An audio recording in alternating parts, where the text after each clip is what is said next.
Un homme travaillait lorsqu'un cheval sauvage lui barra soudain le chemin.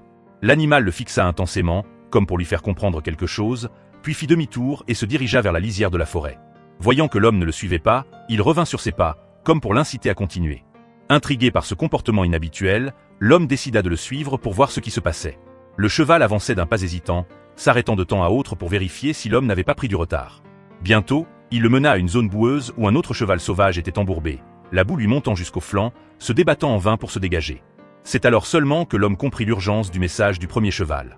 Il se remit aussitôt en route à la recherche de son compagnon, rassemblant cordes et outils pour organiser un sauvetage. Les sauveteurs commencèrent par attraper la tête du cheval pris au piège au lasso, espérant pouvoir le sortir de la boue à l'aide d'un véhicule. Tandis que la corde se tendait et que la voiture avançait lentement, ils réalisèrent que la boue les enserrait avec une force bien plus grande que prévu. Le cheval était presque immobilisé. Épuisé, le cheval se mit à brouter l'herbe mêlée à la boue, et l'équipe de secours était désemparée. Comme il était inutile de continuer à tirer, ils décidèrent de changer de tactique. Leur première tentative permit au moins de dégager légèrement la boue autour des pattes arrière du cheval. Cette fois, les sauveteurs réussirent à enrouler la corde autour de son dos. Une fois la voiture redémarrée, le cheval commença enfin à se débattre pour se libérer de la boue. Après plusieurs ajustements et les efforts conjugués de l'équipe, le cheval fut finalement sorti de la boue et se releva. Il ne s'enfuit pas immédiatement, mais resta à distance, immobile, observant calmement ses sauveteurs, comme pour exprimer silencieusement sa gratitude. Il pensait l'affaire terminée, mais quelques jours plus tard, le cheval qui était venu chercher de l'aide revint chez les sauveteurs avec un troupeau.